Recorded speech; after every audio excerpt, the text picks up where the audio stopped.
तो hello my YouTube family, आज की वीडियो में मैं आपको बताने वाला हूँ ऐसे 5 पॉइंट जिसके मद्देनजर रखते हुए हम ये कह सकते हैं कि हमें टीवीएस iQ नहीं लेना चाहिए, क्योंकि ऑप्शंस में हम दूसरी व्हीकल पे जा सकते हैं। अब बाकी कहोगे आपकी वीडियो में तो अच्छी अच्छी बातें बताते हो, आज क्या हो गया? तो भाई देखो, जो जेन्युइन चीज़ है जो गाड़ी चलाते हुए हमें समझ में आई है वो चीज़ें मैं आपको बताता हूँ कि टीवीएस iQ न लेने के कारण कौन कौन से, लेने के कौन से कारण है उसके लिए तो अलग से वीडियो आप जाके देख सकते हो।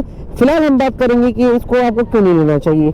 तो देखो क्या न लें, इसमें सबसे बड़ी बात, जैसा कि अभी मैं चल रहा हूँ इकोनॉमी मोड में, तो इकोनॉमी मोड में मेरी गाड़ी की टॉप स्पीड जो है वो यहाँ पर आप देखेंगे कि ये जाएगी 50 के ऊपर ये नहीं जाएगी इकोनॉमी मोड में, और तब जाके ये गाड़ी की रेंज है वो देगी 105 किलोमीटर। मतलब सिर्फ आप 50 की स्पीड में, ये आपकी कंडीशन है कि आप 50 की स्पीड में ही गाड़ी चलाएंगे तब जाके गाड़ी का आपका जो एवरेज माइलेज बोल सकते हैं रेंज 105 किलोमीटर की। वहीं अगर मैं पावर मोड लगाता हूँ तो अब मेरी स्पीड तो हो गई 75%, तो अब मेरी स्पीड तो हो जाएगी 75 तक की टॉप स्पीड, लेकिन इसी के साथ साथ जो हमारी गाड़ी की रेंज थी वो 105 से घट के हो जाएगी 75 किलोमीटर।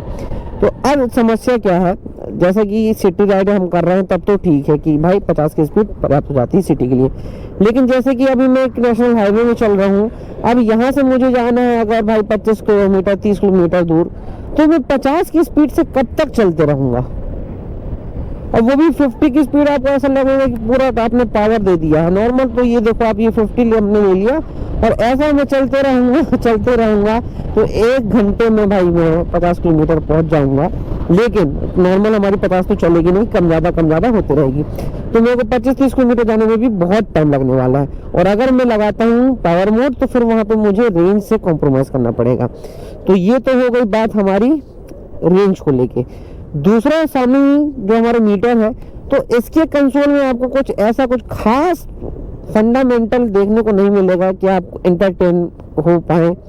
जैसा कि यहाँ पे आपका डिस्प्ले है, तो इसमें डिस्प्ले में आपको छोटी छोटी बेसिक चीज़ें तो देखने को मिलती है, लेकिन यहाँ पे कोई टच सिस्टम नहीं है। जैसे कि हमारी कंपेयर में हम करें ओला, तो ओला में आप देखेंगे कि वहाँ पर हम डॉक्यूमेंट सेव कर सकते हैं, अपना DL, इंश्योरेंस, RC वगैरह। वैसा इसमें कोई फंक्शन नहीं दिया गया है, कोई टच नहीं है, कोई भी डिजिटली हम डॉक्यूमेंट्स कैरी नहीं कर सकते, और कोई भी म्यूजिक प्रोग्राम कुछ नहीं है। मुझे तो लगता है ओला में कुछ समय के बाद यहाँ पे अच्छा बड़ा डिस्प्ले देके ना गेम खेलने के लिए दे देंगे, और यहाँ पर हमारा सीधा सूखा है।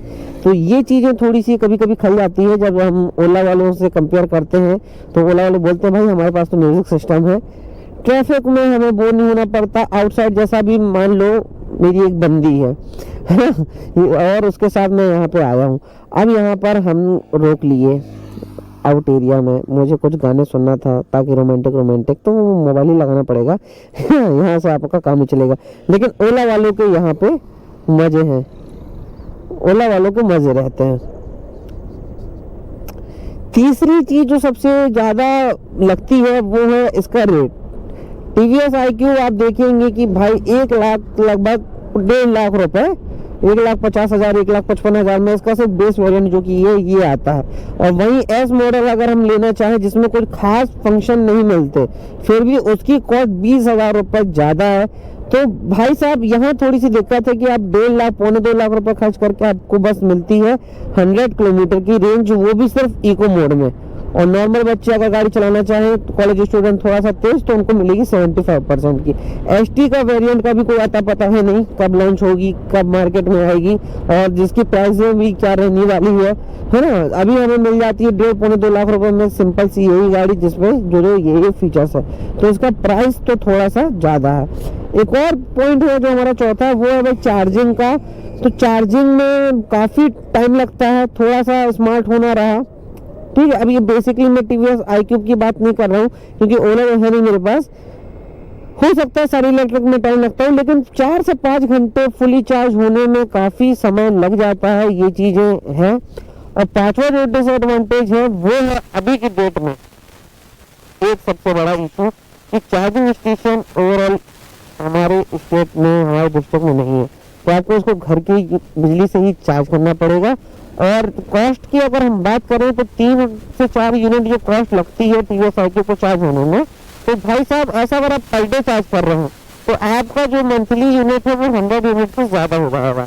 और जो कि इलेक्ट्रिसिटी डिपार्टमेंट का कहना ये है कि 100 यूनिट से ज़्यादा अगर बिल बनता है तो वहाँ पे फिर आपको चार्जेस एक्स्ट्रा देना पड़ेगा। तो कभी कभी बिल भी आप उसमें लमसम तरीके से देख सकते हैं कि काफ़ी ज़्यादा आपका बिल आ गया, पता चले इतना में तो आप पेट्रोल गाड़ी में मंथ भर पेट्रोल।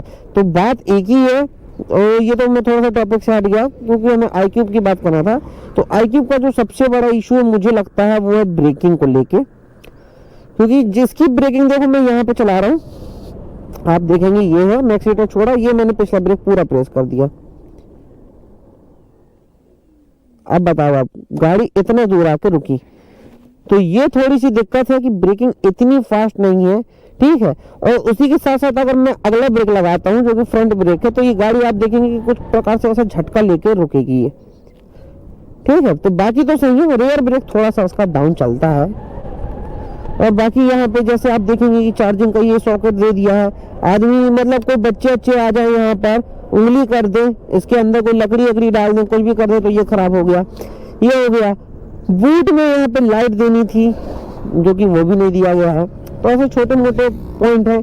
सबसे बड़ा पॉइंट है हमारा यही रेंज को लेके कि रेंज इसमें काफ़ी कम देखने को मिलती है। आप कहेंगे कि अदर ईवी में तो और कम रहती है जो छोटी मोटी ईवी है, लेकिन भाई उनमें कम के साथ साथ उनका प्राइस भी कम रहता है। जितना प्राइस हम इसमें पैसा डाल रहे हैं उतने में हमारी जो रेंज है वो काफ़ी कम मिलती है। तो ये थोड़ा सा दिक्कत है। बाकी फिलहाल की इस वीडियो में इतना ही। आपको वीडियो कैसी लगी कमेंट करके जरूर बताना। मिलता है बहुत जल्द